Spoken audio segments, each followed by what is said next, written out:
So welcome to Challenge Road. I am in Italy, in Lake Garda. I thought I'd show you the view rather than trying to just film this from one of the rooms.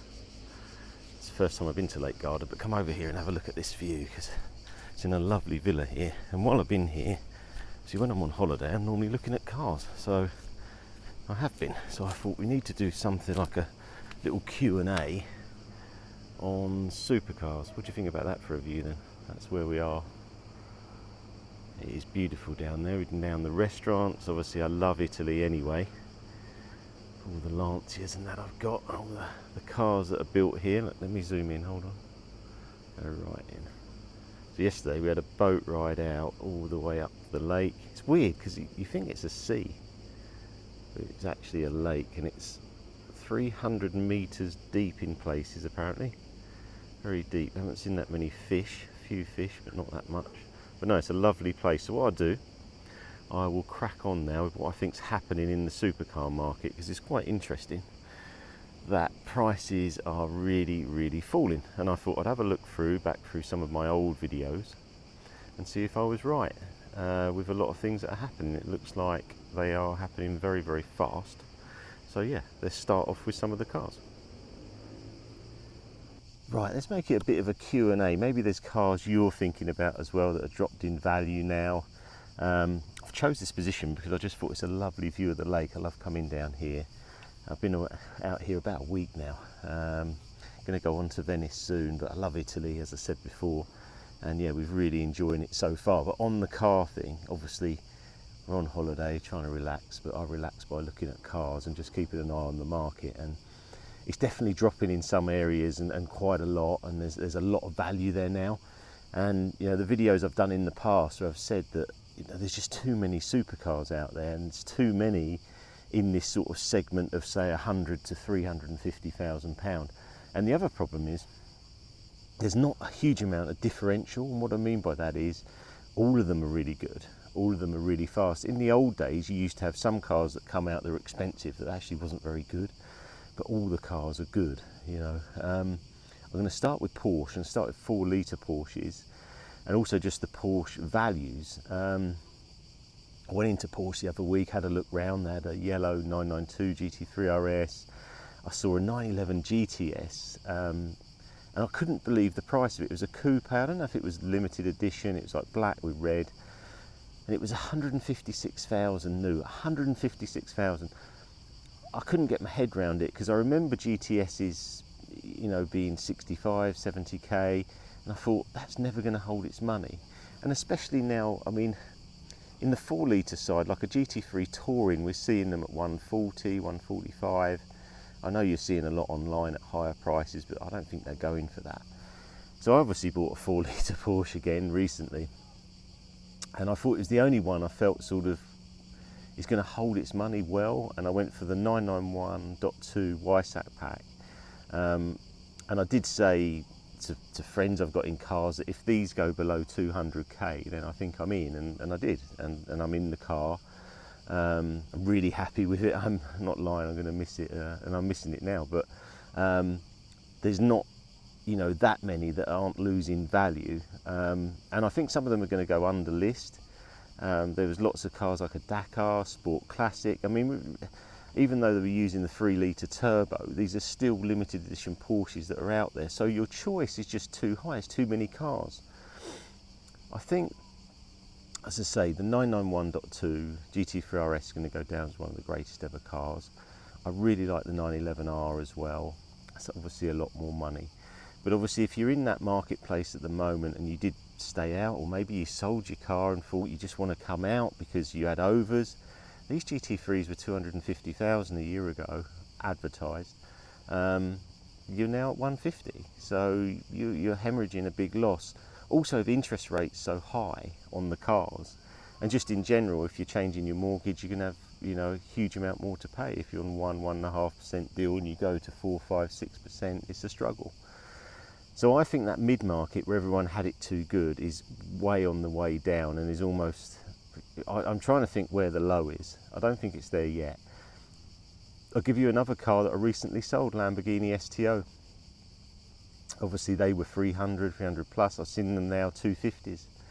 So, you know, I had some good advice, but obviously I watched the market as well, but I just thought, I just don't fancy this car anymore. There's just so many for sale. I think at one stage there's 32 for sale. This is supposed to be a, you know, a real race car for the road, but there's just so many of them. I picked Maserati. I saw that MC20. I really like that car. I think it looks great. You know, there's up there at 150 now. I mean, where does that stop? You know, 100. I think it would probably go to 100. Then it looks fantastic value. I think Lotus, they brought out the Emira. So many of them, but they pitched it at the right price. That's an 80, 85, 90,000 pound car, and they're sort of 65, 60. So your losses are contained. But again, I see there's like a 2023 on there at 65, I think. So they're going to be 50, 40. M3, I'm going to call it a supercar, but I love that M3 Touring, you know. But there's like 140 for sale.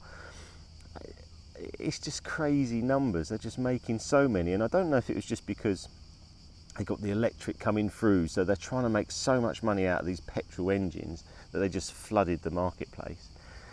And then I was thinking, well, what happens if this electric stuff doesn't really work? And at the moment, I know a lot of people are going hybrid or not going for full electric. I mean, I've done the videos on it as well.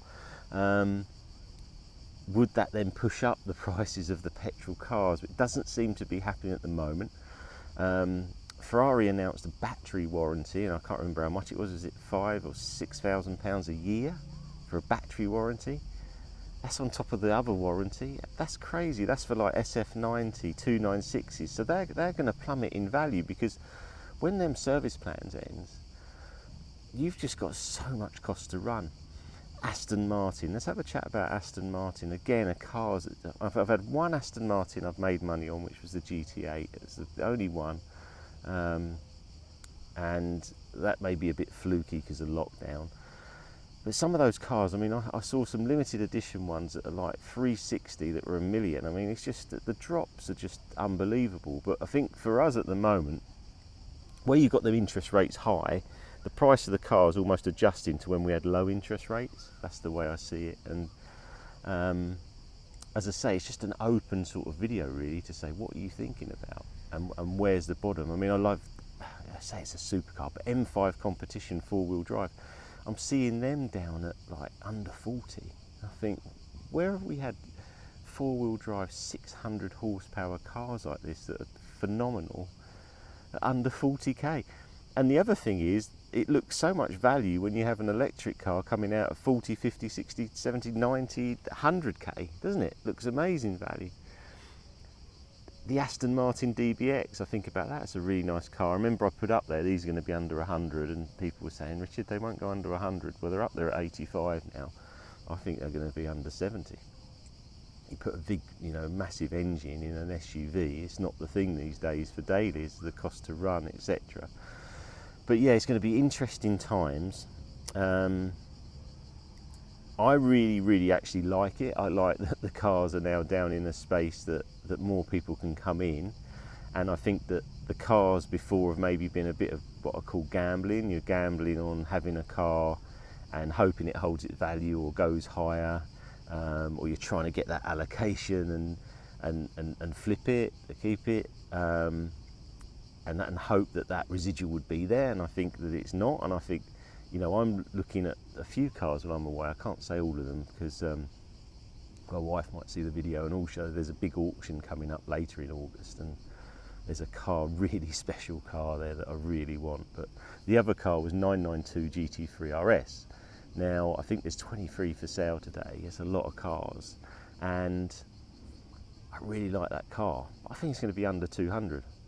And I said that to someone before, and they're like, Richard, you're crazy. I said, well, I'm not really, because the ultraviolet one I had in 991 was like 250 when I got it. I paid, I think, 151, and now that car's like 135. So I think they're going to drop it, and then I'll definitely come in and treat it maybe a bit like a race car, put a martini wrap or something on it. But we wouldn't have thought that, and they were up at like 350s. But as I say, I think there's 46 991 GT3 RSs for sale. There's 22 or 23 992 GT3 RS is for sale now. This is before everyone's got their allocation, and we haven't even had the .2. There's going to be loads of them for sale. So as I say, it's a really, really weird time, because how many, I'd like to know, like, how many of these performance cars is there like per person? And I love people having the cars and showing them and going out and seeing them, but how many can they have? You know, you like at Lamborghini, to get an STO, I think you had to have a Performante, Urus Performante. So how many people can do that? They maybe didn't want the STO. So then you're just selling a car to someone as a second, third, fourth car. So it's not like a real sale. And how much room have they got, you know, to have these cars? So it's just really, really interesting times. And obviously I love these times here, just being able to look on my iPad, look at auction results. I've been looking a lot at the rally cars as well, and that scene, and different cars, but I wanted to just keep this about supercars. So what do you think? Are you looking at buying your first 4 litre? Maybe in the comments just put some cars you're looking at. Maybe I've missed a few on this video, and there might be some little gems out there you're thinking about now have come right into your price range, and you think, okay, this is really good value now. It might have been, like I said, 992 GT3 RS or GT3 was 100,000 more a year ago. It's not that way now. So yeah, please like, share, subscribe. I hope you like these videos. I mean, I've just done it spur of the moment because I'm in Italy, and it's a lovely view, and why not? So yeah, please like, share, subscribe, and I'll see you again soon.